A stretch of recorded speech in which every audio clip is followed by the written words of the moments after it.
They handed me a badge at Christmas dinner. It said housekeeper in block letters. My son looked at me holding a tray of glasses and said, "Foods for family." There was no chair for me at the table. My name is Victoria Harper. I'm 70 years old, and that was the moment I realized the people I'd spent 42 years building a life for had decided I didn't deserve a seat at it anymore. Let me tell you what happened next. I stood in that North Dallas dining room with its vaulted ceilings and professionally decorated tree, and I looked at that table.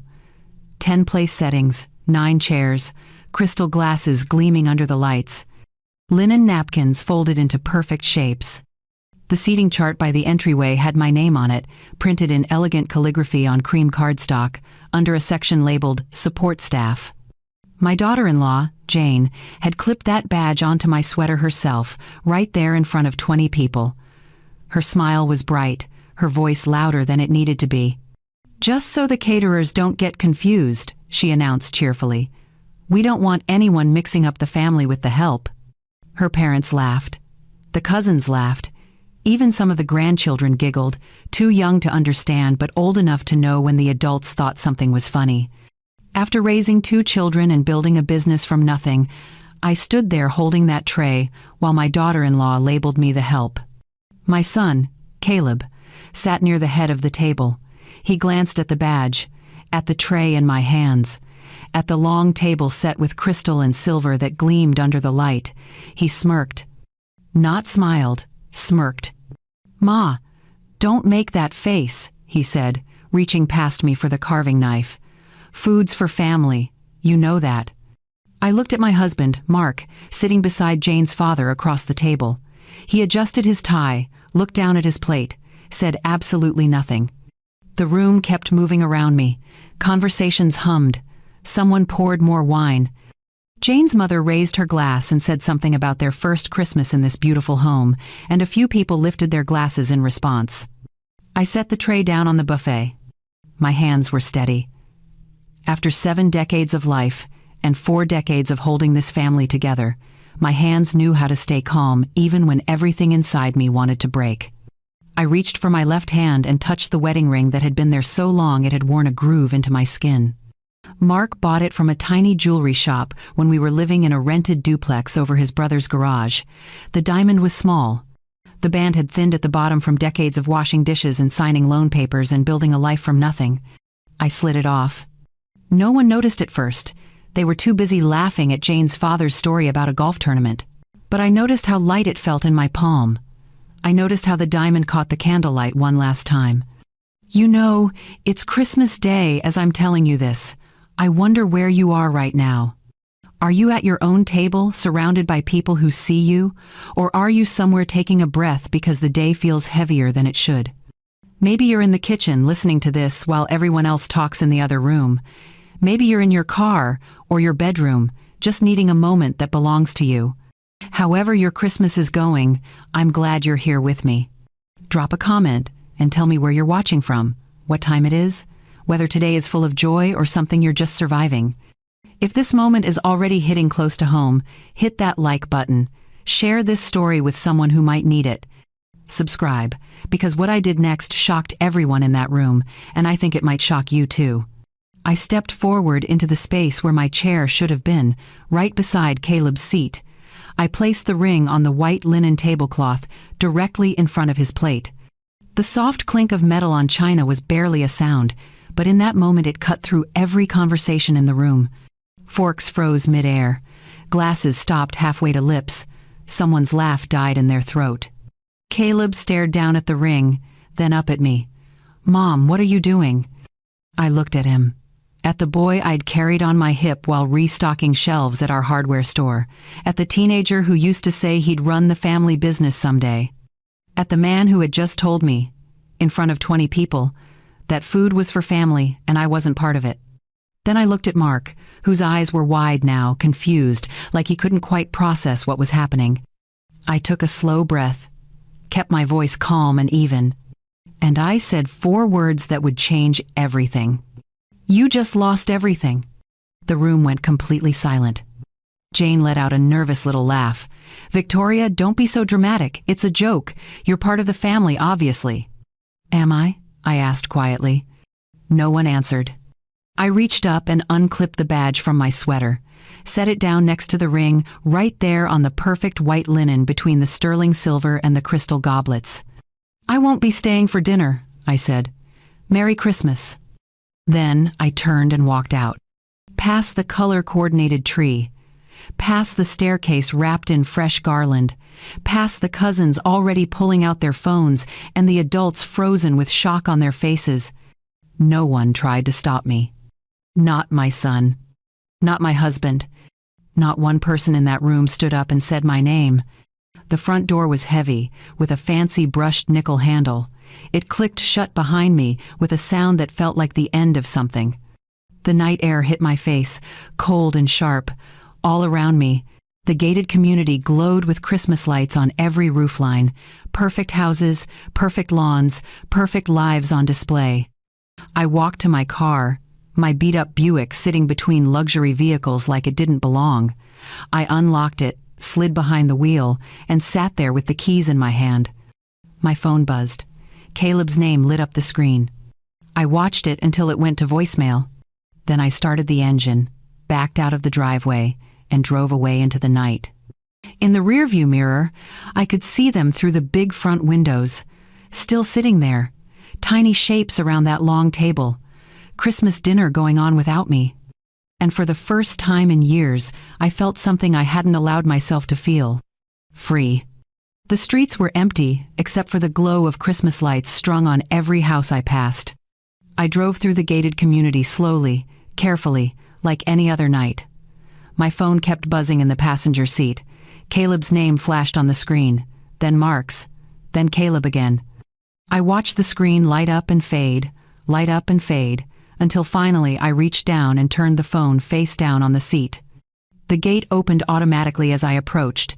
Nobody stopped me. Nobody asked questions. I drove through and the gate closed behind me with a soft mechanical hum. Outside that neighborhood, the world looked different. Regular houses with regular cars in the driveways, inflatable snowmen on front lawns, strings of colored lights that blinked instead of glowing steadily. I felt something loosen in my chest. About 20 minutes into the drive, I found myself slowing down near a neighborhood I hadn't been to in years. The streets were narrower here, the houses smaller. This was where Mark and I had started out, back when we were young and broke and full of plans. I pulled over near the corner and put the car in park. Across the street, a family was arriving home. A young couple, maybe in their 30s, getting out of a minivan with a couple of kids bouncing around them. The front door opened, and an older couple stepped out onto the porch. Grandparents, I guessed. The grandmother opened her arms wide, and the children ran to her, squealing. The grandfather shook the young father's hand, then pulled him into a hug. The grandmother kissed her daughter's cheek and took one of the children by the hand, leading them all inside. The door closed. Warm light spilled from the windows. I sat there in my car watching that closed door for longer than I should have. Then I put the car back in drive and kept going. I didn't have a plan, didn't know where I was going. I just drove until I saw a motel sign glowing red and white off the highway, the kind of place that charges by the night and doesn't ask questions. The parking lot was half empty. A plastic Christmas tree sat in the window of the front office, its lights blinking in a slow, tired rhythm. The woman behind the desk barely looked up when I walked in. She slid a key across the counter and told me the room number. I paid in cash.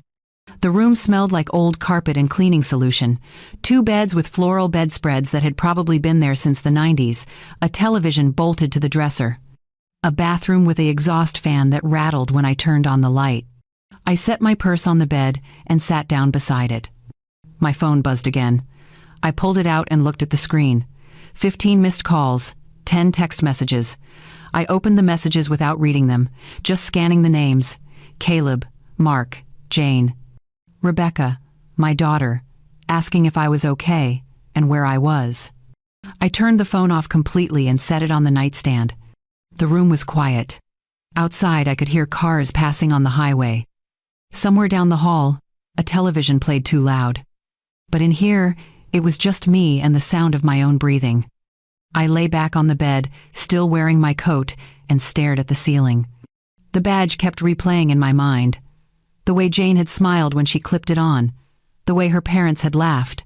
The way Caleb had smirked and said those words. Foods for family. But it wasn't just tonight. I thought about the weeks leading up to Christmas, the way Jane had handed me a list of tasks for the dinner party like I was staff she'd hired. Pick up the dry cleaning, polish the silver. Make sure the guest bathroom has the good towels. The way Caleb had started referring to me as Mom only when he needed something. The way Mark had stopped looking at me during conversations, just nodding along to whatever Jane suggested. I thought about the day I'd overheard Jane on the phone with her mother. It's actually convenient having her here, she'd said, like having live-in help, but free. I thought about the business, the store Mark and I had built from nothing, the documents I'd found in his dresser drawer last month, giving Caleb managing authority without ever asking me, without ever mentioning it. I thought about the house, the one I'd bought, the one with my name on the deed, the one where there was no chair for me at the table. How long had it been happening? How many small moments had I let slide, telling myself it was just a misunderstanding, just a bad day, just the way families talk to each other? How long had I been invisible in my own life? The clock on the nightstand glowed red. Nearly midnight. Somewhere, in that big house with the perfect tree and the expensive furniture, they were probably still sitting around that table. Maybe they'd moved on to dessert. Maybe they were laughing about something else now, the awkward moment with the ring already fading into a story they'd tell later about how dramatic I'd been. Or maybe they were worried. Maybe they were finally realizing something had shifted. I closed my eyes. Tomorrow, I thought. Tomorrow I'll figure out what happens next. But one thing was already clear, even in the quiet darkness of that motel room on Christmas night. I wasn't going back as usual. I wasn't going back to being invisible. I wasn't going back to a life where my own family could hand me a badge and take away my chair and think that was acceptable. I had drawn a line tonight. And tomorrow, I would decide what came next. I woke up on that motel bed still wearing my coat, the morning light coming through thin curtains that didn't quite meet in the middle. My neck ached. My mouth was dry. For a few seconds, I didn't remember where I was or why. Then it all came rushing back. The badge, the ring, the walkout. I sat up slowly and looked around the room. Same floral bedspread. Same rattling bathroom fan. Same plastic-wrapped cups by the sink. My phone was still off on the nightstand. I left it that way. I walked to the bathroom and splashed cold water on my face, looking at myself in the mirror under the fluorescent light. 70 years old. Gray hair that needed washing. Lines around my eyes that told the story of every late night at the store, every worry about making payroll, every sacrifice I'd made thinking it was building something that mattered. I thought about the woman who had walked out of that house last night, about the woman staring back at me now. And I thought about the girl I'd been before any of this started. I grew up in a town outside Waco that most people drove through without stopping. One stoplight, one diner that stayed open 24 hours because the owner lived upstairs and figured he might as well. One grocery store. One gas station that also sold bait and lottery tickets. My mother waited tables at that diner until her knees gave out when I was 16. She'd come home after the dinner shift smelling like coffee and grease, kick off her shoes, and soak her feet in a basin of warm water while I did my homework at the kitchen table. My father drove a delivery truck for a company that paid him by the mile, not by the hour. He was gone most weeks, home on Sundays if we were lucky. We were the kind of family that made a pound of ground beef stretch into 6 meals. We ironed aluminum foil to reuse it. We wore clothes until they couldn't be patched anymore, and even then my mother would cut them into rags for cleaning. But we were proud. My parents worked hard. They paid their bills. They taught me that dignity wasn't about how much money you had. It was about how you carried yourself and whether you kept your word. I met Mark Harper when I was 23, working the register at a drugstore in town. He came in to buy aspirin and ended up staying to talk for 20 minutes. He was 25, working at a hardware store 2 towns over, full of ideas about how things could be done better if someone just gave him a chance. We got married a year later in a little church with folding chairs and borrowed flowers. No fancy reception, no honeymoon. We moved into a duplex Mark's brother owned, living in the unit over the garage. The place was small and drafty. but it was ours. Mark kept talking about his ideas, about opening his own store someday, about being his own boss. I listened, and the more I listened, the more I believed him. We saved every penny we could. I took a second job doing bookkeeping for a tax preparer during the season. Mark worked overtime. We ate beans and rice more nights than I can count. After 2 years, we had enough for a down payment on a narrow storefront on Lancaster Avenue in Fort Worth. The building was old. The floors were uneven and creaky. The back room had a leak in the roof that dripped into a bucket when it rained. But the rent was cheap and the location was decent, right on a corner where people passed by on their way to work. We called it Harper's Home Supply. I painted the sign myself, standing on a stepladder in the July heat, carefully lettering each word in block print. Mark stood below, telling me when the letters were crooked. The first 10 years were the hardest. Mark worked the front, helping customers, learning what they needed, building relationships with contractors and weekend fix-it people. I kept the books in the back room, tracking every dollar that came in and went out, learning to read loan documents and negotiate with suppliers. When Rebecca was born, I was 27. I took 1 week off, then brought her back to the store with me. She slept in a bassinet behind the counter while I rang up sales and answered the phone. When she got older, I wore her in a sling on my chest, rocking her with my foot while I counted inventory. Caleb came 3 years later. By then, we'd refinanced the store twice to make it through slow winters when nobody was buying lumber or paint. We'd used my small life insurance policy as collateral once, betting everything that we'd make it through. I learned which bankers would explain things to me like I had a brain in my head and which ones talked over me to Mark like I wasn't even in the room. But we made it. The store grew. Slowly, carefully, we added a small lumber section out back. Then we opened a second location in Arlington when Caleb was in elementary school. By the time he was in high school, Harper's was one of the few independent hardware stores that hadn't been bought out or crushed by the big chains. People knew us, knew our name, knew they'd get honest advice and fair prices. We built that. Mark and I. Together. I remember one night when Caleb was about 15. We were closing up the store, counting the register, and he was sitting on the counter, swinging his legs like he used to do when he was little. "One day this will all be mine," he said, looking around at the aisles and the inventory and the steady hum of the place. I looked up from the cash drawer. "Ours," I said, "if you want it, but you have to want the work, not just the reward." He nodded, but I saw the look in his eyes. That distant look kids get when they're thinking about the future, but don't really understand what it costs. "Sure, Mom," he said. "I know." I should have paid more attention to that look. I should have noticed the difference between wanting something and being willing to build it. But back then, I still believed that love and sacrifice were the same thing, that if you gave enough, worked hard enough, showed up enough, the people you were building for would see your value. I believed family meant something. Sitting in that motel room on the morning after Christmas, staring at my reflection in a streaked mirror, I understood something I should have learned decades ago. It doesn't matter how much you build if the people you're building for don't respect the builder. And I was done being invisible in the house I'd built. Caleb graduated from college with a business degree and no interest in hardware. He was 22 when he told us he wanted to do something different, something bigger than the family store. Mark and I were standing in the lumber section when he said it, and I remember the way Mark's face fell, just for a second, before he covered it with a smile. "What do you want to do?" I asked.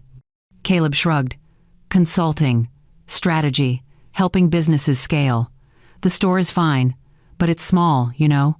I want to think bigger." I didn't argue. Rebecca had already gone her own way into nursing, building a life in San Antonio with a man whose last name I still stumbled over. She called every week, sent pictures of her kids, visited when she could. She was happy. I wanted Caleb to be happy too. So we supported him. Helped him rent a desk at one of those co-working spaces in downtown Dallas where people sat at long tables with laptops and said they were entrepreneurs. He called his business a consulting firm, though I never quite understood who he was consulting or what he was consulting about.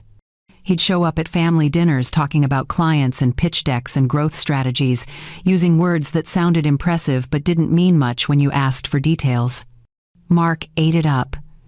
He loved the idea that our son was in Dallas, in an office building with glass walls, doing business in a suit instead of work boots.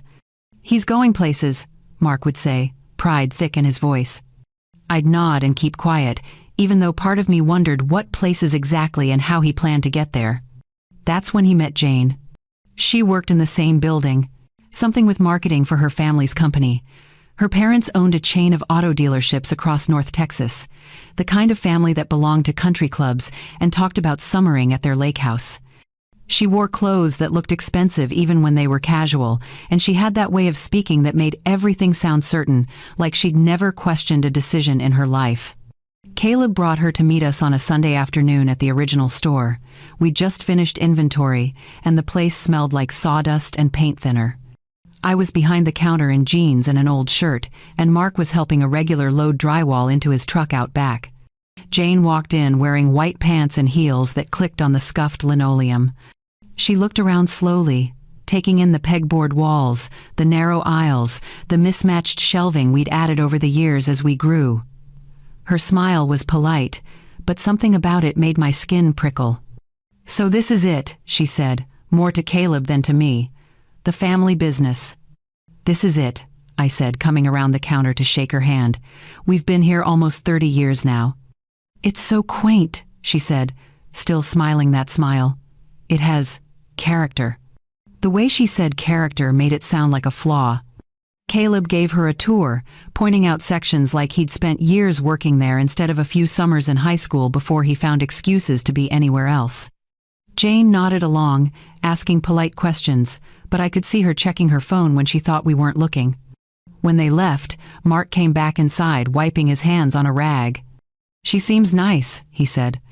"She does," I agreed, though something about the visit sat wrong with me. Within 6 months, they were engaged. The wedding was the following spring at a country club I'd only seen from the highway. Tall columns out front, a lawn that looked like a golf course, waiters in bow ties carrying champagne on silver trays. Jane's parents paid for most of it, but we contributed too, quietly. Mark wrote checks without telling me the amounts, but I saw the statements later. We paid for the flowers, the photographer, the rehearsal dinner that cost more than our mortgage payment. At the wedding, Jane's family took up most of the guest list: her father's business associates, her mother's book club friends, cousins from Houston, and aunts from New Mexico. Our side of the church was smaller. The people from the store, Mark's brother and his family, a handful of old friends. During the reception, I overheard Jane talking to one of her cousins near the dessert table. "Caleb's family is sweet," she was saying, her voice light and airy. "Very hardworking, very grounded. His mom still works the counter at their little store. Can you imagine? I keep telling Caleb he needs to get them to retire, but I think they like the routine." She laughed, and the cousin laughed with her, and I stood there holding a plate of cake I no longer wanted. That night, I mentioned it to Mark while we were getting ready for bed in our hotel room. Jane said something that bothered me. I started. "She's young," Mark said, not looking up from untying his shoes. "She doesn't mean anything by it." "She called the store little," I said, like it was something small to be embarrassed about. "It is small," Mark said, "compared to what her family has." "That's not a bad thing, Victoria. Different worlds, that's all." But over the next year, I noticed Mark measuring our success by Jane's family standards instead of our own. He started talking about expanding, about franchise opportunities, about selling to a bigger chain and cashing out while we could. "Jane's father says independent stores won't last another decade," he'd say over dinner. "He says we should think about our exit strategy." "We're not exiting," I'd remind him. "This is our life's work." "It's a business," he'd say. "Businesses change." Jane started reshaping the family story too. At gatherings with her friends, I'd hear her talk about how Caleb was taking over the family business soon, making it sound like he was already running things when he barely showed up except to walk through and wave at the staff. She'd talk about our plans to expand, to modernize, to partner with bigger suppliers, things we'd never actually discussed. And Caleb would stand there nodding, not correcting her, letting her spin a version of reality that had nothing to do with the truth. Mark never corrected her either. He was too dazzled by the connections, by the invitations to golf tournaments and charity dinners, by the idea that marrying into Jane's family meant we'd moved up somehow. I watched the shift happen slowly, the way Mark started dressing differently, the way he talked about the store like it was something to move past instead of something to be proud of, the way he stopped asking my opinion and started making decisions based on what Jane's father would think. And I stayed quiet, because I'd been raised to believe that keeping the peace mattered more than speaking up. I should have seen it then, the pattern forming, the respect slipping away one small moment at a time. But I told myself it was temporary, that once Caleb and Jane settled down, once they had kids, things would balance out. I was wrong. The phone call came on a Tuesday evening, about a year after the wedding. I was at the store doing end-of-day paperwork when my cell rang. Caleb's name flashed on the screen. "Mom, can you and Dad come over for dinner this weekend?" he asked. "Jane and I want to talk to you about something." "What about?" I asked, already sensing the careful tone in his voice, the one he used when he was about to ask for something. "It's good news," he said. "We'll explain when you get here." That Saturday, Mark and I drove to the apartment Caleb and Jane were renting in a complex near downtown Dallas. It was nice enough, 2 bedrooms, a balcony overlooking a pool, but Jane had made it clear more than once that it wasn't where she planned to stay. "We're outgrowing this place," she'd say whenever we visited. "We need something with room to grow." They were expecting their first child. Jane was 4 months along, just starting to show. Dinner was takeout from an expensive Italian place, the kind where the portions are small and the prices are large. We sat at their dining table, the same one Mark and I had bought them as a wedding gift, and made small talk while we ate. Finally, Caleb pushed his plate aside and glanced at Jane. She nodded. "So," he began, folding his hands on the table, "we've been looking at houses." "That's exciting," Mark said. "Found anything you like?" "We did," Jane said, pulling out her phone and showing us photos. "It's in a gated community north of Dallas. Great schools, beautiful neighborhood, 4 bedrooms, 3 baths. The master suite alone is bigger than this entire apartment." I looked at the photos. The house was enormous, modern, all clean lines and big windows and professionally landscaped yards. "It's lovely," I said carefully, "but that's gotta be expensive." "It is," Caleb admitted. "That's what we wanted to talk to you about." He laid it out like a business proposal. They'd found the perfect house but couldn't qualify for the full mortgage on their own. Not yet. Caleb's consulting business was still building. Jane worked part-time for her father's company but was planning to stay home once the baby came. "What we're thinking," Caleb said, "is a partnership. You buy the house as an investment property. We pay you rent until we can take over the mortgage ourselves. Win for everyone." I sat back in my chair and looked at Mark. He was nodding slowly, like he'd already decided this was a good idea. "It's basically real estate investment," Jane added. "You'd own an asset that appreciates. We'd have the space we need for the baby, and eventually we buy you out. Everybody benefits." "How much are we talking about?" I asked. Caleb slid a piece of paper across the table. I looked at the number and felt my stomach tighten. The house was 3 times what Mark and I had paid for our current home. The down payment alone would take a significant chunk of our savings. "Can we think about it?" I asked. "Of course," Jane said quickly, "but the market's moving fast. The seller wants an answer by next week." On the drive home, Mark was quiet for a long time. "What do you think?" I finally asked. "I think it's a good opportunity," he said. "Real estate's solid, and it's for our grandchild. For Caleb's family. It's a lot of money, Mark." "We have it," he said. "What else are we saving it for? We're not getting any younger. Might as well help our kids while we can."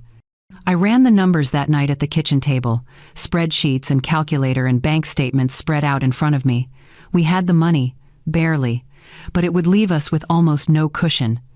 If something went wrong at the store, if one of us got sick, if anything unexpected happened, we'd be in trouble. But Caleb was our son, and Jane was carrying our first grandchild. I called Caleb the next morning. "We'll do it," I said, "but the deed stays in my name until the mortgage is paid off. Once you're ready to buy us out, we can transfer it. Until then, it's our property legally." There was a pause on the other end of the line. "Is that really necessary?" Caleb asked. "We're family." "It's necessary," I said firmly. "This is a business arrangement, like you said. We need to protect ourselves." Another pause. "Okay," he said finally, "if that's what it takes." We closed on the house 6 weeks later. I signed more papers than I could count, my hand cramping from writing my name over and over. Caleb and Jane were there, excited, making plans about furniture and paint colors. Mark squeezed my shoulder as we left the title company. "You did a good thing," he said. I wanted to believe him. 3 months later, after the baby was born, things shifted again. Mark and I were still living in our old house, the one we'd raised the kids in. It was small but paid off, comfortable, ours. Then Caleb called. "Mom, Jane's overwhelmed with the baby," he said. "And the house is so big. We've got that whole guest suite on the first floor that's just sitting empty. What if you and Dad moved in, just temporarily? You could help with the baby, and we could all be together. It would be like those multi-generational households everyone's talking about now." I should have said no, but I heard the exhaustion in his voice. And I thought about my grandchild, tiny and new, needing all the help he could get. "Let me talk to your father," I said. Mark loved the idea, loved the thought of being close to the baby, loved the modern house with its smart appliances and surround sound. He was ready to sell our old place and move in that same week. So we did. We sold the house where we'd raised our children, where I'd painted the walls and planted the garden and fixed the leaky faucet a dozen times. We packed up 30 years of memories into boxes and moved into the guest suite of the house I'd bought for my son. The suite was nice. Bedroom, bathroom, small sitting area, separate entrance. Jane kept calling it your own space, making it sound like we were getting something special instead of being tucked away in a corner of a house that was supposed to be theirs but was legally mine. At first, it was fine, good, even. I'd hold my grandson, this tiny, perfect person with Caleb's eyes and Jane's nose, and feel like maybe this had been the right choice. I'd help with feedings and diaper changes. I'd cook meals while Jane recovered. Mark would sit in the nursery with the baby sleeping on his chest, looking happier than I'd seen him in years. But slowly, things changed. Jane started asking me to do more. Small things at first. Could I pick up groceries while I was out? Could I start a load of laundry? The baby was fussy and she was so tired. Could I watch him while she took a nap? I said yes. Every time, I said yes. Because that's what grandmothers do. That's what family does. But then the requests got bigger. Jane needed me to clean the upstairs bathrooms because the cleaning service was too expensive now with the baby. Could I organize the playroom? Could I meal prep for the week? Could I be home by 3 to watch the baby because Jane had a hair appointment? I was doing more housework than I'd done in my own home. More cooking, more cleaning, more childcare. And somewhere along the way, without anyone saying it out loud, I stopped being the grandmother who lived in the guest suite. I became the help. It's funny how you can lose yourself one small request at a time. The first few months in that house, I told myself I was helping, being useful, doing what grandmothers are supposed to do when their children have babies and busy lives. But there's a difference between helping and being help. I learned that difference in the space between one season and the next. It started with Jane asking if I could grab her a glass of water while I was up. Reasonable enough. Then it became asking me to bring her phone from the other room, then her laptop, then a snack, then another snack because she didn't like the first one. One afternoon, Jane had 3 of her friends over for lunch on the back patio. I was in the kitchen putting away groceries I'd picked up that morning, things Jane had texted me to get because she was too busy to go herself. I heard her laugh, that bright practiced laugh she used with her friends, and then I heard the snap of fingers. "Victoria, can you bring out the pitcher of iced tea and maybe some of those little cookies from the pantry?" Not a question, a command wrapped in pleasant words. I brought the tea. I brought the cookies. I refilled glasses when they got low. One of her friends thanked me.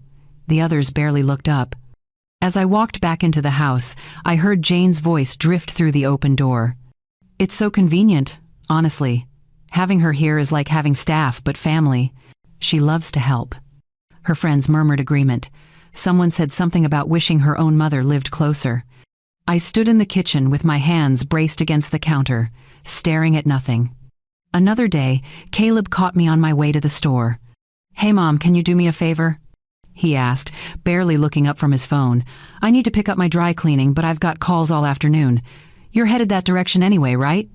"I'm going to the hardware store," I said. "That's the opposite direction." "Oh." He finally looked at me. "Could you maybe go after? It closes at 6 and I really need that suit for tomorrow." I went. Of course I went. And the next time, he didn't even ask. Just texted me the address of the dry cleaner and said, "Thanks, you're the best." At the store, things were changing too. Caleb had started showing up once a week, sometimes twice. Not to work, not to help.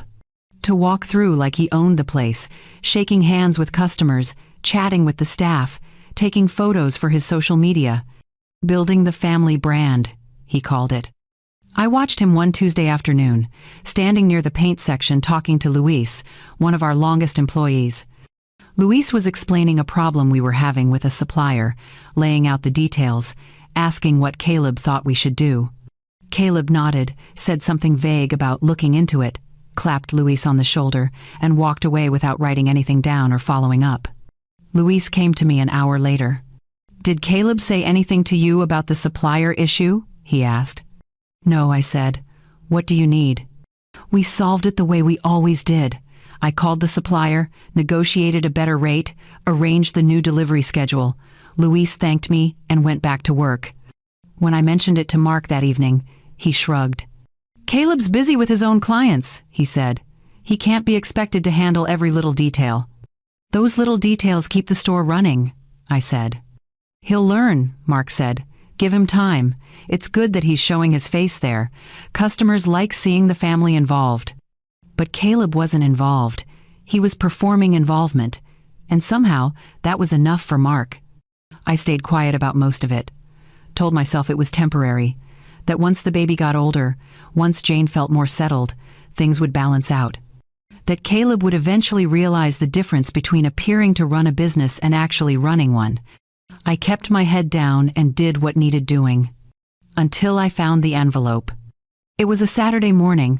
Mark had gone to play golf with Jane's father, something he'd started doing regularly. I was putting away laundry in our room when I noticed his dresser drawer wasn't quite closed. I pushed it shut, but it caught on something. I opened it to fix whatever was jamming it and saw a manila envelope folded in half, stuffed in the back corner under his socks. I almost left it, almost closed the drawer and walked away. But something about the way it was hidden made me pause. I pulled it out and opened it. Legal documents. Forms I recognized because I'd been signing them for 30 years. Partnership agreements. Transfer of authority. Management restructuring. My hands started shaking as I read through the pages. Caleb was being given managing authority over Harper's Home Supply, decision-making power, access to accounts, control over operations and staffing. Mark had signed it 2 weeks ago. My name wasn't on it. I hadn't been consulted, hadn't been told. I sat on the edge of the bed with those papers in my lap and felt something crack open inside my chest. The store Mark and I had built together. That I had poured decades of my life into, that I had learned to run when nobody thought a woman could, that I had saved more than once with my own money and my own credit when banks wouldn't give us loans. And Mark had just handed it to Caleb without saying a word to me. I was still sitting there when Mark came home 3 hours later, whistling as he walked through the door. He stopped when he saw me in the bedroom doorway, the envelope in my hand. "What's that?" he asked, though his face told me he already knew. "You tell me," I said, holding it out. He took it, glanced at the papers, and set it on the dresser. "It's just paperwork, Victoria, making things official." "Official," I repeated. "You gave Caleb managing authority over our business without telling me." "I meant to tell you," he said. "I just hadn't found the right time." "The right time," I said slowly. "When would that have been, Mark? After he'd already made decisions I didn't agree with? After he'd changed things I'd built? Or were you just never going to tell me at all?" "Don't be dramatic," he said, loosening his tie. "It's time for Caleb to step up, to take charge. We're not getting any younger, and he needs to learn how to run things." "He doesn't know how to run things," I said. "He shows up twice a week for photo opportunities while the actual staff does the work." "He'll learn by doing," Mark said. "That's how we learned." "We learned by working," I said. "By being there every single day, by making sacrifices and hard decisions. Caleb's not doing any of that." Mark sighed like I was being difficult, like I was the problem. "You've always been too hard on him," he said. "He's doing his best. And frankly, the store needs fresh energy, new ideas. Caleb can bring that." "What about my ideas?" I asked. "What about my energy?" "I'm still here, Mark. I still work there every day. I still handle the accounts and the suppliers and all the things that actually matter. But suddenly I don't get a say in who runs the place?" "You're making this about you when it's about him," Mark said. "It's about giving our son an opportunity." "It's about you erasing me," I said. He looked genuinely confused. "Nobody's erasing you, Victoria. You're still part of the business. You'll always be part of it." "But not equal," I said. "Not respected, not consulted. Just there, just useful." He didn't answer that. Didn't seem to understand why I was upset. And in that moment, standing in the bedroom of a house I'd bought for my son while my husband defended giving away the business I'd helped build, I understood something terrible. Mark didn't see me as a partner anymore. He saw me as a supporting character in someone else's story. And I had let it happen. One yes at a time. One favor. One compromise. One moment of staying quiet when I should have spoken up. I walked out of the room and closed the door behind me. Mark didn't follow. After the confrontation about the business documents, things in the house became quieter, more careful. Mark and I moved around each other like strangers, sharing a waiting room. He went to work. I went to work. We came home to that big house where we lived in a guest suite and pretended everything was fine. Caleb barely noticed the tension. Or if he did, he ignored it. Jane noticed. I could see it in the way she watched me during dinner, her eyes calculating, measuring. She was smart enough to know something had shifted, but not quite sure what. 3 weeks after I found those papers, I was in the upstairs hallway folding sheets from the dryer. The laundry room was tucked at the end of the hall, near the master bedroom. I'd learned to do laundry during the day when the house was quiet, when I could get things done without being asked to do 17 other tasks at the same time. I was standing at the folding table, matching corners on a fitted sheet, when I heard Jane's voice coming from the bedroom. The door was open just enough that sound carried.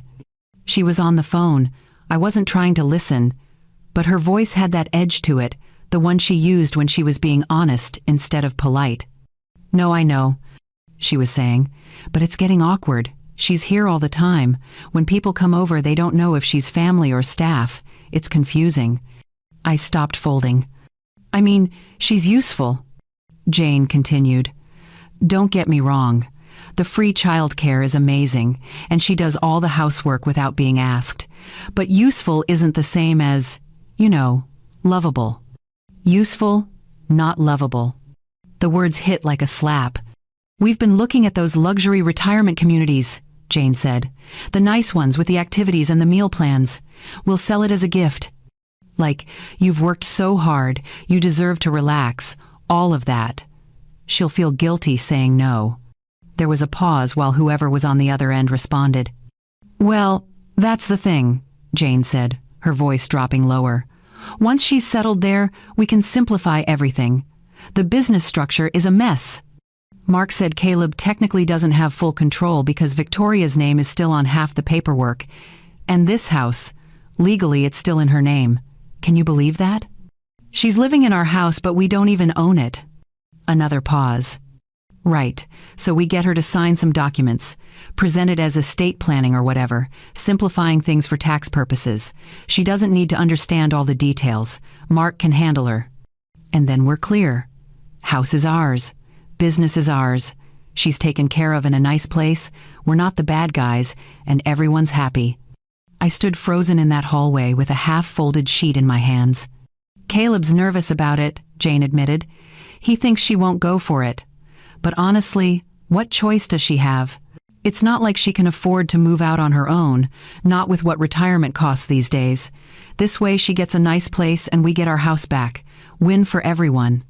The person on the other end must have asked about me staying in the guest suite, because Jane laughed. God, no. I need that space for when my parents visit, and frankly, the optics are terrible. People think we can't afford our own place, or that we need a live-in nanny. It makes us look, I don't know, less than. I carefully, silently, set the sheet down on the folding table. Look, I'm not heartless, Jane said. She's been helpful. But there's a difference between helping when you visit and just being here all the time. It's our house, our life, our family. She had her turn. There was more conversation, something about timing and paperwork and making sure Mark was on board, but I stopped listening. I walked back down the hallway on legs that felt numb, into the guest suite, closed the door, sat on the edge of the bed. They were going to take it all. The house I'd bought, the business I'd built, my autonomy, my choice, my place in my own family. They were going to wrap it up like a gift, call it generosity, and make me sign away everything I'd worked for.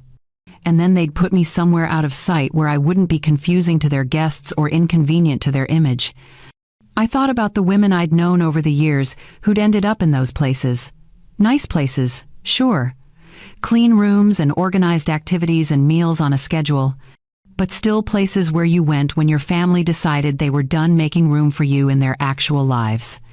My mother had died at 68, still living in her own home, still making her own choices until the very end.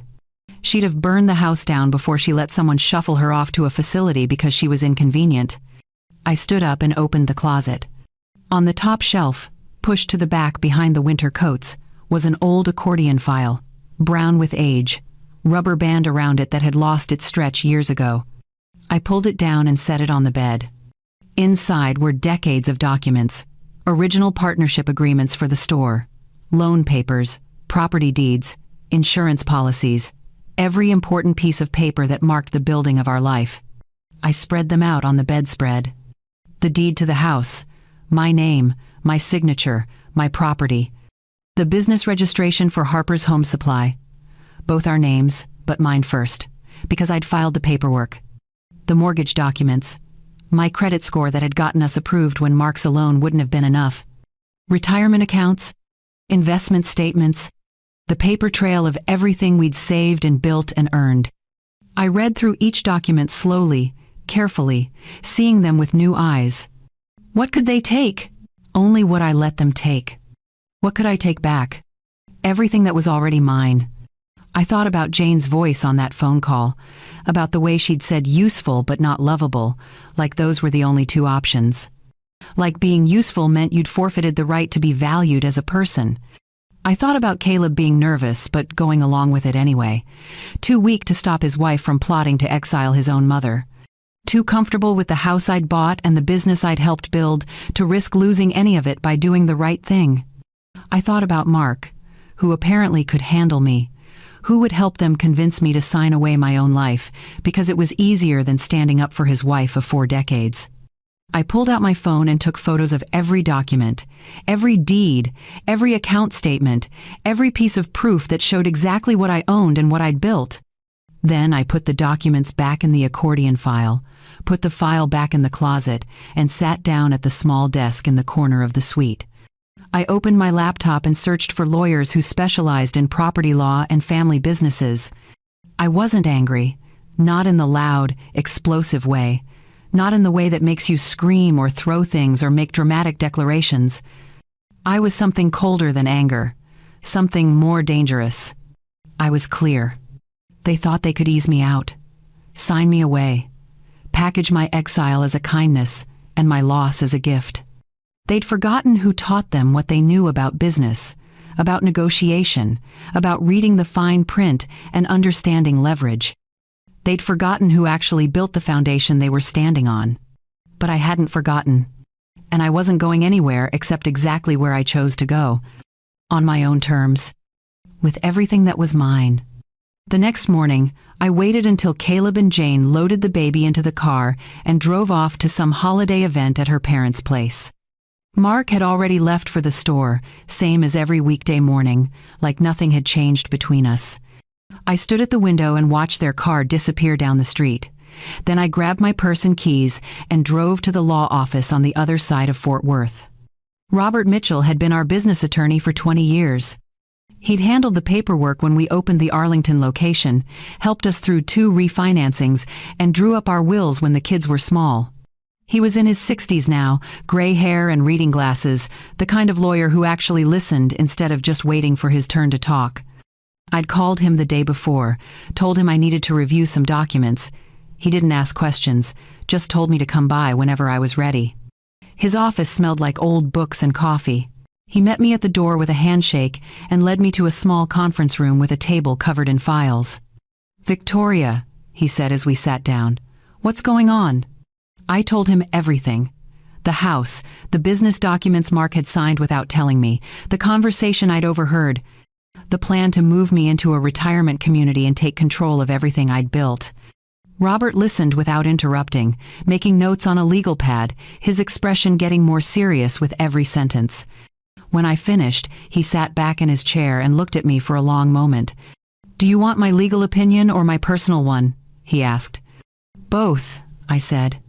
"Personally, I think your family's treating you terribly, and you'd be justified in whatever you decide to do." He leaned forward. "Legally, you have more power than they realize. A lot more." He pulled out a folder and started going through documents. "The store," he said, spreading out the partnership agreement. "You and Mark are equal partners on paper, but you're the one who filed the original business registration. You're the one whose credit got you through the rough years. You've been signing the checks and managing the accounts for 3 decades. If it came to a legal battle, a judge would see that you've been the primary operator."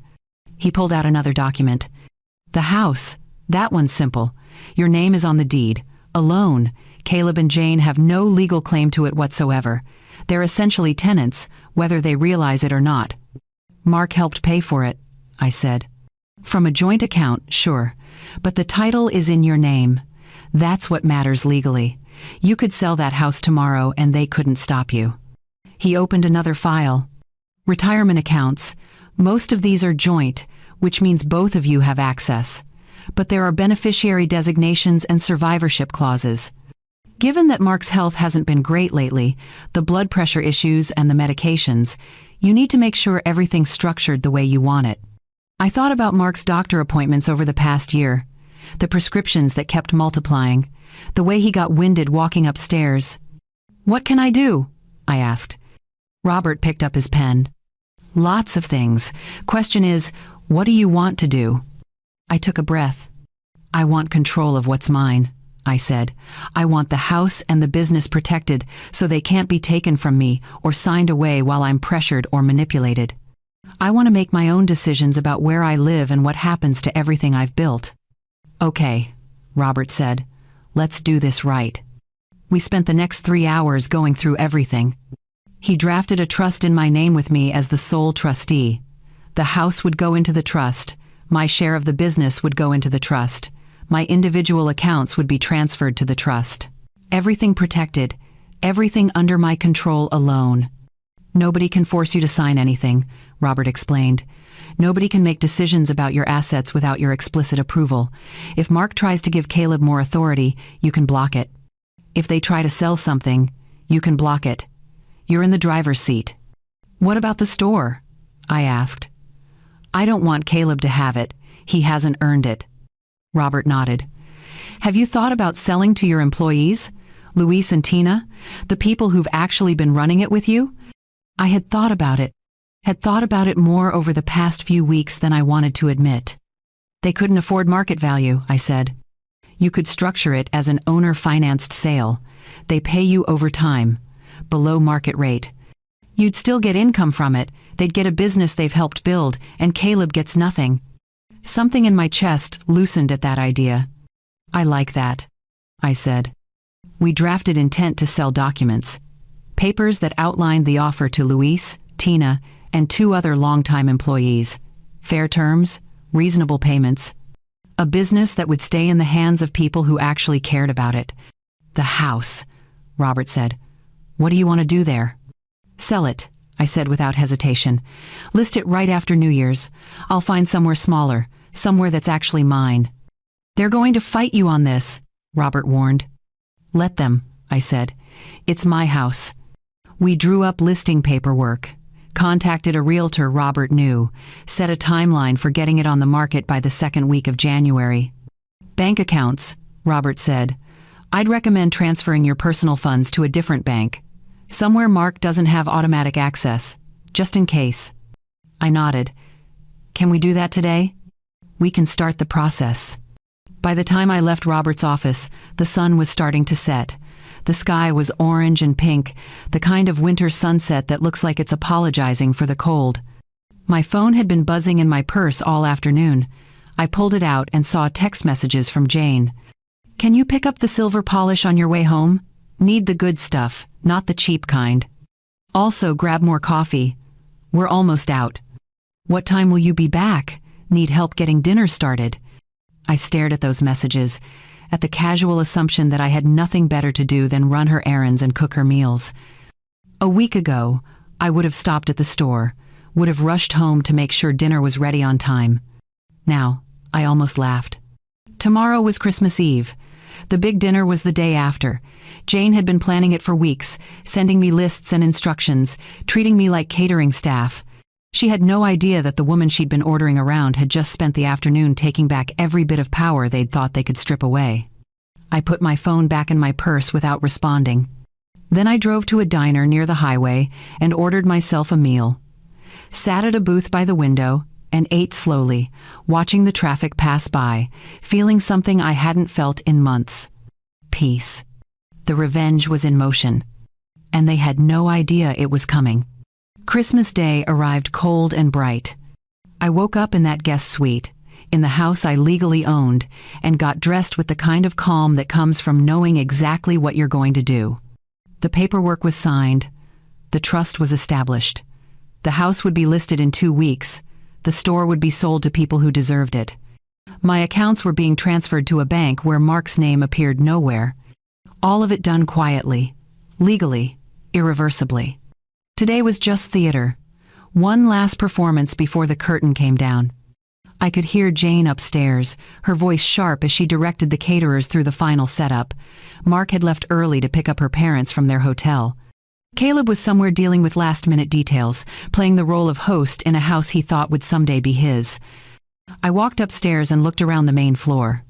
The house was staged like a magazine spread, every surface polished, every decoration placed with precision, white and gold everywhere, the colors Jane had chosen because they photographed well.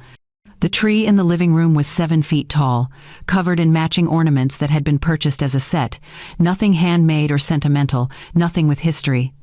I looked for anything of mine in that space, any evidence that I'd lived there for 3 years, any photo, any object, any small marker of my existence. There was nothing. The pictures on the walls were of Caleb and Jane's wedding, of Jane's family vacations, of professional portraits taken at the country club. The books on the shelves were decorative, spines that matched the color scheme. The furniture was all new, expensive, chosen by Jane. I had been erased from this house long before I'd planned to leave it. Guests started arriving around noon. Jane's parents first, loud and cheerful, commenting on every detail of the decorations. Then her siblings, her cousins, friends from the country club. Mark's brother and his wife. Jane moved through the rooms like a conductor, positioning people for photos, adjusting decorations, making sure everything looked perfect. "Victoria," she called out as I came down the hallway, "can you stay in the kitchen for now? I want to get some family photos before we eat, and it'll be easier with less people in the frame." Less people. Not family. People. I nodded and went to the kitchen, watching from the doorway as Jane arranged everyone in front of the tree. Mark stood beside Caleb, looking proud. The baby sat on Jane's hip. Her parents flanked them on either side. They took a dozen photos. Different poses, different groupings. Not once did anyone suggest including me. I wasn't hurt. Not anymore. I was taking notes, watching who participated in my erasure and how easily they did it. The dining room table was set for 20. Crystal glasses at every place, china plates with gold trim, cloth napkins folded into shapes I didn't recognize. And those place cards. I watched Jane set them out, reading each one.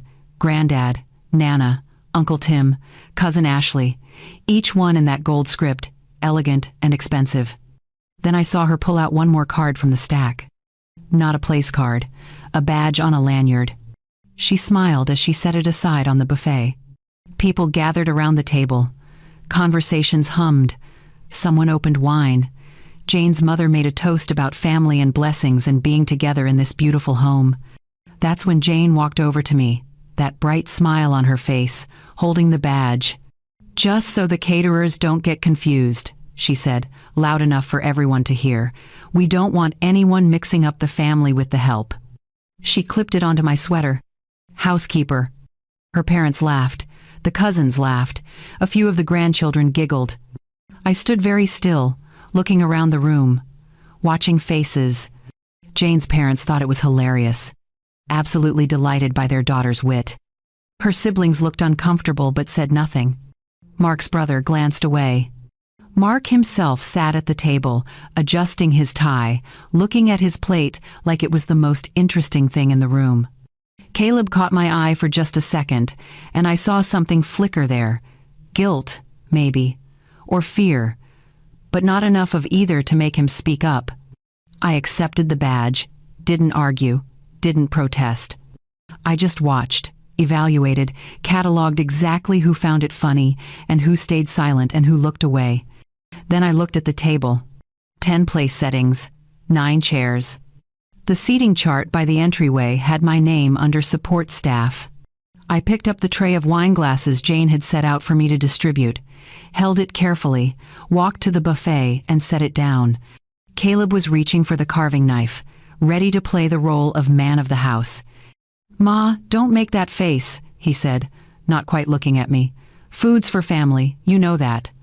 Everyone's waiting on you now, aren't they? Wondering what you're thinking about this story. What your own Christmas looks like. Whether you've ever felt like the person standing while everyone else sits. Drop a comment and tell me. Where are you right now? What's your Christmas been like? Are you the one holding everything together while everyone else enjoys the celebration? Hit that like button if this is hitting home. Share this story if you know someone who needs to hear it. Subscribe, because what I'm about to do is going to shock every single person in this room. I reached for my left hand. The wedding ring slid off easily. I'd already loosened it that morning, knowing this moment was coming. I held it for just a second, feeling its weight, remembering the day Mark put it on my finger in a tiny church with folding chairs. Then I stepped forward into the gap where my chair should have been. I placed the ring on the white linen, directly in front of Caleb's plate. The soft sound of metal on china cut through every conversation. Forks stopped. Glasses paused halfway to lips. Someone's laugh died. Caleb stared at the ring, then at me. "Mom, what are you doing?" I looked at him. At my son who'd let his wife treat me like staff. At the man who'd accepted authority over my business without earning it. At the person who'd stayed silent while I was erased from my own life. I looked at Mark, who finally raised his eyes to meet mine, confusion and something like fear crossing his face. I looked at Jane, whose smile had frozen into something brittle. I took a breath, and I said it. 4 words, calm and clear. "You just lost everything." The room went silent. Jane recovered first, that nervous laugh. "Victoria, don't be so dramatic. It's a joke. You're part of the family, obviously." "Am I?" I asked quietly. Nobody answered. I reached up and unclipped the badge, set it beside the ring. "I won't be staying for dinner," I said. "Merry Christmas." I walked out. Past the tree with its perfect ornaments. Past the family photos that didn't include me. Past 24 people who'd watched me be labeled as help and said nothing. Not one person stood up. Not one person called my name. The front door closed behind me with a solid click.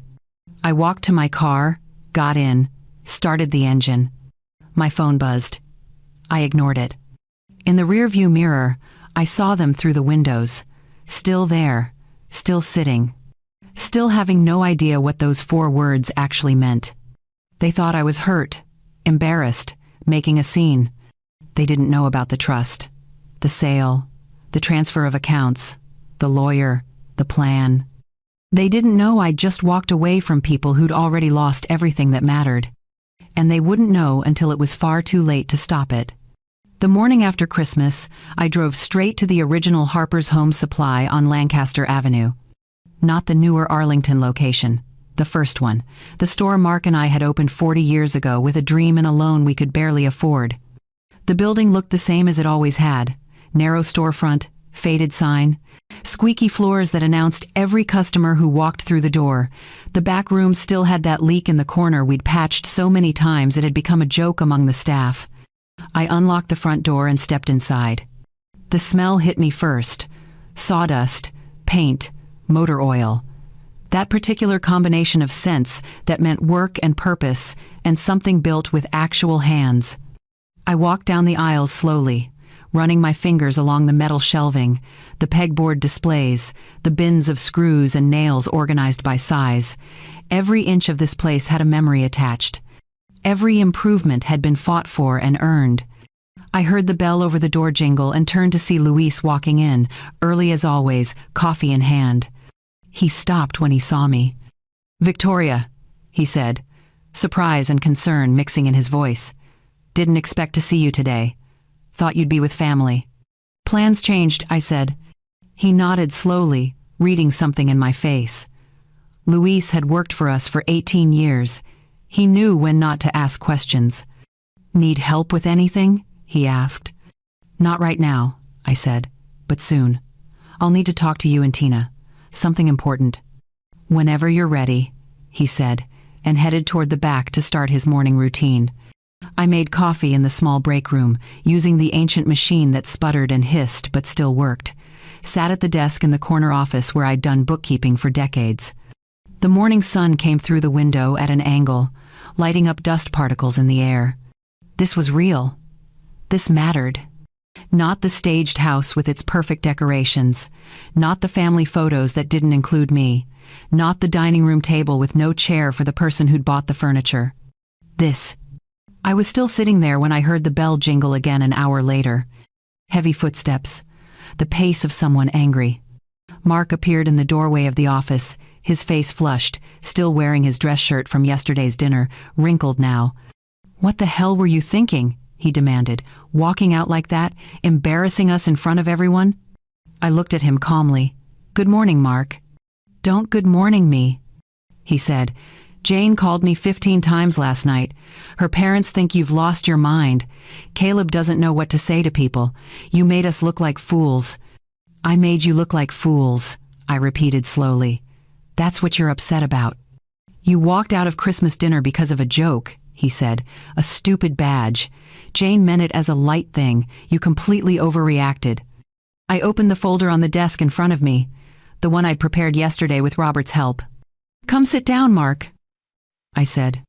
"I don't want to sit down. I want you to come home and apologize so we can fix this." "Sit down," I said again, and something in my voice made him stop. He pulled out the chair across from me and sat, still radiating anger but starting to look uncertain. I slid the first document across the desk. "That's the trust paperwork," I said. "As of 2 days ago, the house is in my name alone, protected by a trust that only I control. You can't sign it away. You can't give Caleb authority over it. It's mine." Mark picked up the paper, his eyes scanning it, confusion replacing some of the anger. "What is this?" I slid him the next document. "Intent to sell Harper's Home Supply to Luis, Tina, and the core staff who've actually been running it. Owner financed. Fair terms. They'll take over officially by March." "You're selling the store?" His voice went up. "Without asking me?" "I'm selling my half of the store," I said. "You can do what you want with yours. Give it to Caleb if you think he deserves it. But my share goes to people who've earned it." I slid him the third set of papers. "Listing agreement for the house. It goes on the market January 10th. We'll split the profit after the mortgage is paid." Mark stared at the papers like they were written in a foreign language. "You can't do this," he said. I already did. Victoria, this is insane. You're throwing away everything we built because Jane made a stupid joke? It's not about the badge, I said quietly. It's about the year before the badge, the year before that. It's about you giving Caleb managing authority over this business without telling me. It's about letting Jane treat me like staff for 3 years while you played golf with her father. It's about you choosing their comfort over my dignity every single time it mattered. His face was red now. I was trying to keep the family together by erasing me from it. He opened his mouth, closed it. We can fix this, he said finally, but his voice was weak. We can talk to them, set boundaries, make it better. I'm done trying to fix what shouldn't have been broken in the first place, I said. I pulled out one more paper. The rental listing for a small house on the coast near Corpus Christi, 2 bedrooms, walking distance to the water, plain and simple and nobody else's. I'm moving here, I said. End of January. You can come with me if you want. We can start over. Simple life. No Caleb calling you for favors, no Jane asking me to polish silver. Just us, like it used to be before we forgot who we were. Mark looked at the listing, then at me. You're serious, he said. Completely. But Caleb, he started, the baby. Jane's expecting us to help. Caleb is a grown man, I said. Jane has parents with money and connections. They'll be fine. They need us, Mark said. They need free labor and money they didn't earn, I said. That's not the same thing. He sat there holding all those papers, his hands shaking slightly. I won't live where I'm treated as staff, I said. I won't stay in a house where there's no chair for me. I won't keep building things for people who don't value the builder. You're free to choose them or me. But I'm done choosing people who won't choose me back. Mark's face crumpled, not with anger anymore, with something closer to panic. I never meant for it to get like this, he said. I thought I was doing the right thing, supporting our son, being a good father. I didn't realize how bad it had gotten. You didn't realize because you weren't paying attention, I said. You were too busy impressing Jane's father and defending Caleb to notice your wife becoming invisible. He put his head in his hands. What do you want me to do? He asked. I want you to think, I said. Really think about what kind of life you want and who you want to be in it. Then make your choice. I stood up, gathered my things. I'm not going back to that house, I said. I'm staying at a motel until the rental is ready. If you want to talk, you know where to find me, but I'm not waiting around while you decide if I'm worth standing up for. I left him there, sitting at that desk with papers spread in front of him that proved the life he'd assumed would never change was already over. The paperwork for the store sale took 2 weeks to finalize. Robert handled most of it, drawing up contracts that protected everyone involved. Luis and Tina would take over ownership with 3 other longtime employees. They'd pay me in monthly installments over 10 years at a rate well below market value. Fair enough that they could afford it. Low enough that it felt like the gift it was meant to be. On a cold morning in early January, we all met at Robert's office to sign the final documents. Luis arrived first, dressed in a button-down shirt I'd never seen him wear before. Tina came next, her hands shaking as she set her purse on the conference table. The others filed in behind them, each looking nervous and excited and slightly disbelieving. You're sure about this? Luis asked me for the 3rd time that week. You're really sure? I've never been more sure of anything, I said. We signed. Page after page, initials here, signatures there, Robert explaining each section in his calm, methodical way. When it was done, when the store officially belonged to them, Tina started crying. I don't know what to say, she said, wiping her eyes with the back of her hand. We never thought we'd own anything like this. Never dreamed it was possible. You've been running it for years, I told her. You just didn't have the title. Now you do. Luis stood up and shook my hand, gripping it firmly. We'll take care of it, he said. We'll make you proud. You already have, I said. Walking out of that office, leaving the store in their hands, felt like setting down a weight I'd been carrying so long I'd forgotten it was there. I was halfway to my car when I heard tires screech in the parking lot behind me. Caleb's SUV pulled up fast, too fast, and he jumped out before it had fully stopped. "Mom, what the hell did you do?" I turned to face him. "I sold my share of the store," I said calmly, "to people who deserved it." "You should have given it to me," he said, his voice rising. "I'm your son. That store was supposed to be mine." "Why?" I asked. "Because you showed up twice a week for photos? Because you walked around shaking hands and taking credit for work other people did? Because you told your friends you were taking over when you couldn't even tell me the names of half our suppliers?" He flinched. "I was learning. You never gave me a real chance." "I gave you years of chances," I said. "You wanted the status without the work. You wanted to inherit something you hadn't built. That's not how it works." "This is because of Christmas," he said. "Because of that stupid badge. You're punishing me for something Jane did." "This is because you let her do it," I said. "Because you sat there and smirked and told me food was for family like I wasn't part of yours. Because you spent 3 years watching your wife treat me like hired help and said nothing."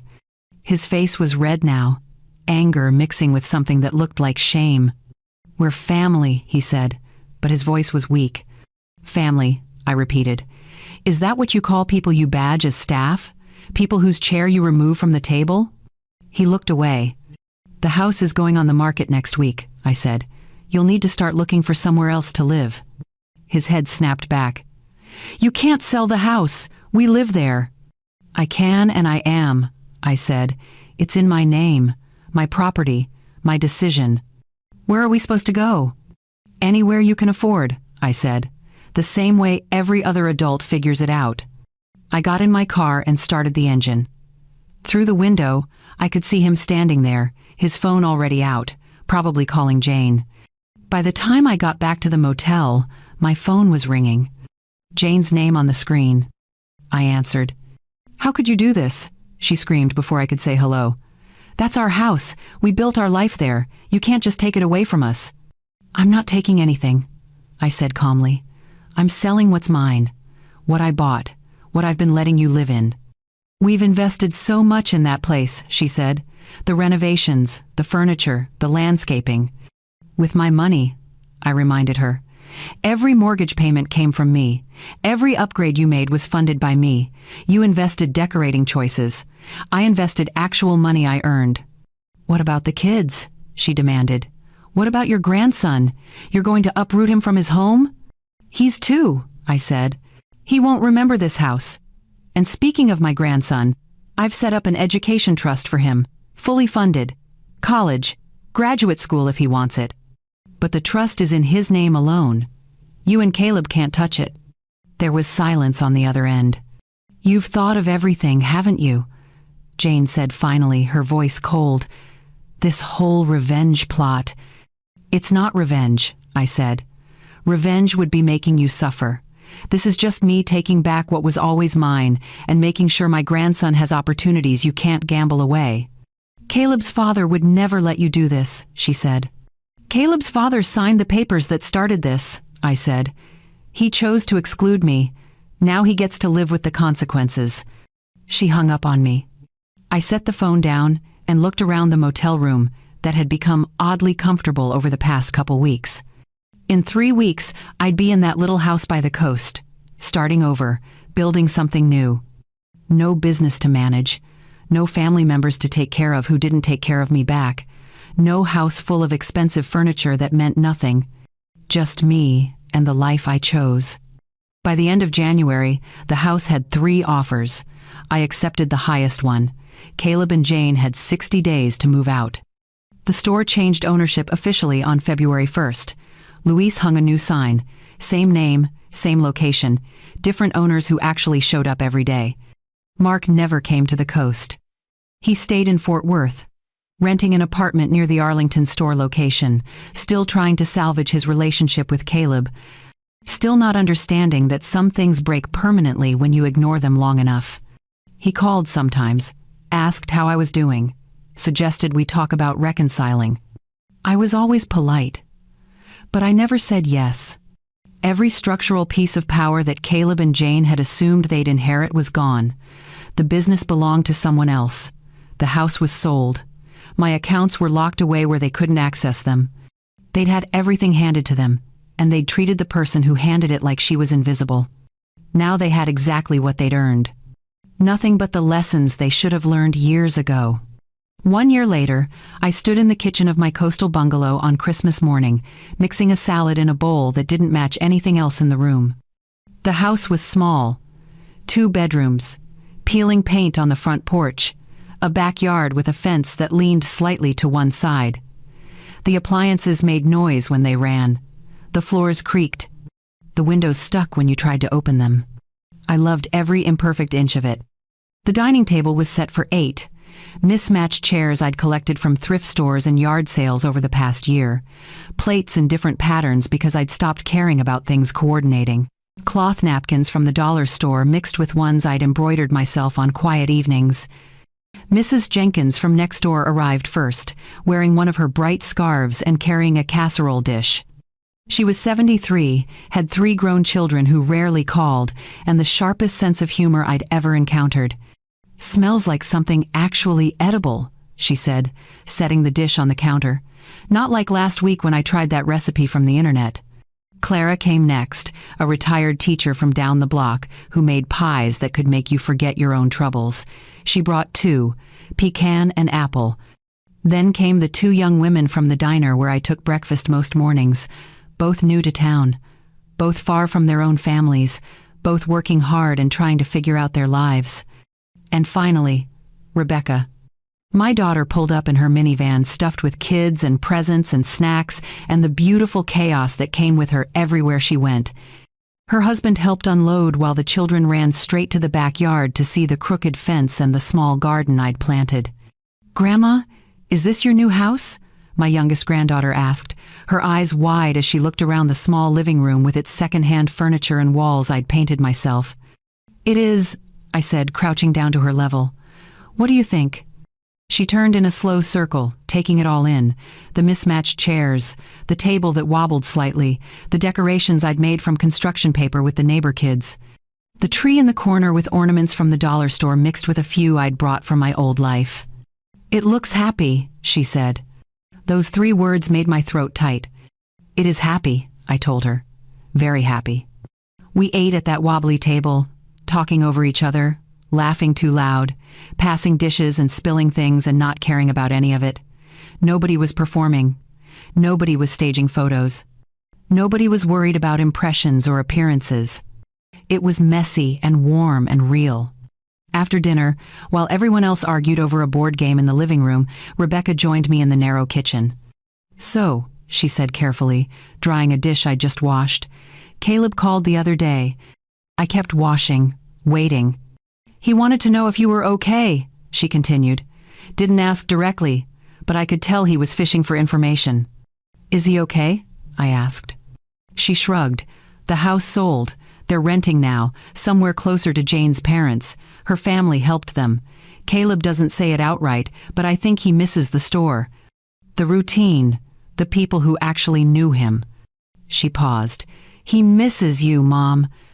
A year ago, I would have grabbed my keys that second, would have driven hours to fix things, would have forgiven everything because the idea of distance hurt more than the memory of what they'd done. But I'd learned something in this little house by the water. "I hope he's learning," I said quietly. "I don't wish him harm. I never did. But I can't go back to being invisible just because he's uncomfortable being visible to his own mistakes." "Would you ever talk to him?" Rebecca asked. I dried my hands and looked at my daughter. "Maybe," I said. "If he can say the words that matter, if he can look me in the eye and say I'm sorry, and I see you, really see you." "And if he does?" she asked. "Then we'll see," I said. "But I'm not waiting for it. I'm not putting my life on hold hoping he figures it out. I'm living now, with or without his apology." Rebecca squeezed my hand. "You look good, Mom," she said. "Really good. Lighter somehow." "I am lighter," I said. "Turns out when you stop carrying people who won't walk beside you, you can actually breathe." After everyone left, after the house settled into quiet, I walked to the small shelf by the front door. Framed between a photo of my grandchildren and a picture of the original Harper's storefront was the badge from that last Christmas. Housekeeper. I'd gone back for it months after moving out, after the house was empty and echoing, Found it in a kitchen drawer with old takeout menus and broken pens. I'd almost thrown it away. But then I realized it wasn't a reminder of shame. It was a reminder of the day I stopped accepting less than I deserved. I touched the frame lightly. They'd tried to give me a label instead of a seat, tried to make me small enough to fit their idea of convenient. They'd forgotten I was the one who built the floor they were standing on. If you're listening to this and you see yourself somewhere in my story, if you've been the one doing invisible work, accepting jokes at your expense, standing while everyone else sits, hear me clearly. You are not the help unless you choose to be. And when your family gives you a badge instead of a chair, you're allowed to walk away. Take back what's yours: your time, your money, your dignity, your right to choose who gets a seat at your table. The sound of you standing up for yourself is louder than any room that tried to keep you invisible. Before you go, do me one favor. If this story meant something to you, hit that like button. Leave a comment about your own journey or what spoke to you today. Share this with someone who needs to hear that they're worth more than how they're being treated. And subscribe, because there are more stories like this. Stories about people who found their power when everyone else thought they'd given it away. I belong to myself now. And that's the best inheritance I could have given myself.